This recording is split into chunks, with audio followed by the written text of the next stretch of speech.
Reproductive rights and religion. The topic of responsible reproductive rights is an unavoidable part of most moral theologies in world religions. In modern times, ethical and religious teachings are challenged by social-cultural changes, a different understanding of humanity and society, fear of overpopulation, better birth control, the feminist movement, and generally different views of sexuality, marriage, and family. Religions are not primarily interested in medical aspects of interruption and termination of pregnancy, but in the moral meaning of the human fetus, the power of women over reproduction, birth, and lineage, the embodied and terribly fragile nature of human existence, and the regulation of the boundary between death and birth. They are strongly pronatalist, putting them in contrast to modernity. For many religions, the first and final consideration is the embryo's moral status from conception to birth, i.e., the obligations and responsibilities of the human world toward it.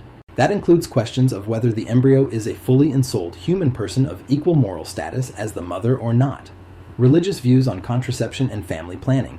In general, contraceptives are rubber preservatives, male and female condoms, various forms of chemical substances such as creams, jellies, foams, and vaginal rings, subdermal implants, synthetic hormone pills for birth control that stop ovulation, but also have interceptive effects. Here we find emergency or morning after contraception, Pilodenac, Plan B, or intrauterine substances and spirals. Contragestatives are anti-pregnancy substances that eliminate embryos, such as LRU-486 or intramuscular injection. Christianity on contraception and family planning. Christianity contains many different traditions and views of contraception and family planning. Orthodox Christianity discerns some contraceptive substances as de facto abortive methods as they terminate the life of the embryo in the earliest days. Other methods are not abortive, but the spouses should remember that the multiplication of the human species is one of the primary goals of marriage. Refusal to have children due to egoistic reasons is seen as a sin. In antiquity, the prevalence of infanticide led to the form of fertility control in Rome. The Church continued in the Middle Ages by accepting unwanted children who would be raised by a religious order and often joined them. Abandonment of children was less dangerous and morally better than abortion. Otherwise, the Catholic Church did not have a consistent approach to contraception and abortion, although it was generally forbidden. No direct abortion was allowed, but there were indirect methods like saving the mother's life, where the death of the fetus might occur, but not directly killing the fetus to save the mother. Until the 19th century, there were references to contraception as magic and sorcery, but Pius V issued in 1930 Casti Connubii, where he treats contraception and sterilization as sins against nature and abortion as a sin against life. Only abstinence was recommended, sometimes even permanent.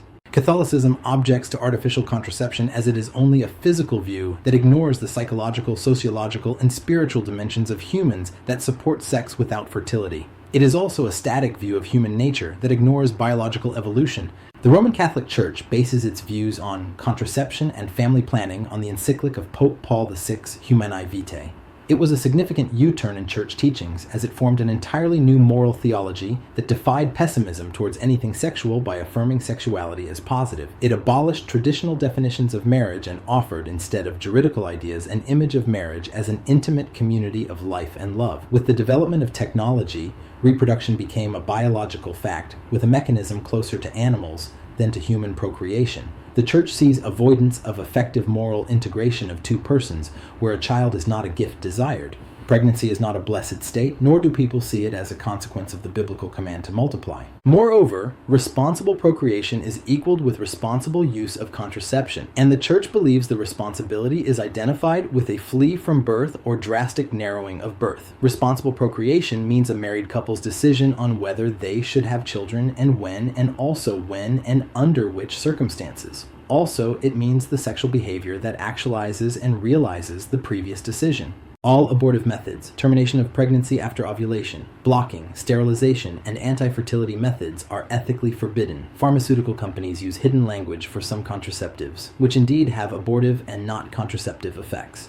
The Church calls for natural planning of pregnancy, where couples try to predict the fertile window and stop pregnancy without the use of mechanical or pharmacological substances, which have many physical and mental consequences. HV17. Recourse to infertile periods includes following the female monthly cycle to detect fertile and infertile days, HV16. It asks for education, disciplinary abilities of the couple, abstinence in specific periods, cooperation between partners, motivation, precision, and readiness to make sacrifices. Pastoral Constitution on the Church in the Modern World Gaudium et Spes, proclaimed by Pope Paul VI in 1965, clearly sees marriage and conjugal love by their nature ordained toward the begetting and educating of children. GS 50. Children are the supreme gift of marriage. A man is not good to be alone. Genesis 2:18. And God created them male and female. Matthew 19:4. Their blessing is fulfilled in the command to increase and multiply. Genesis 1:28. The Constitution warns of their proper mission of transmitting human life and educating those to whom it has been transmitted. They are interpreters of God's love. Still, the Constitution also stresses that marriage is not instituted solely for procreation, but marriage consists of uniting and procreating tasks. In GS 51, the Roman Catholic Church understands that certain modern conditions often keep couples from harmonizing their married lives.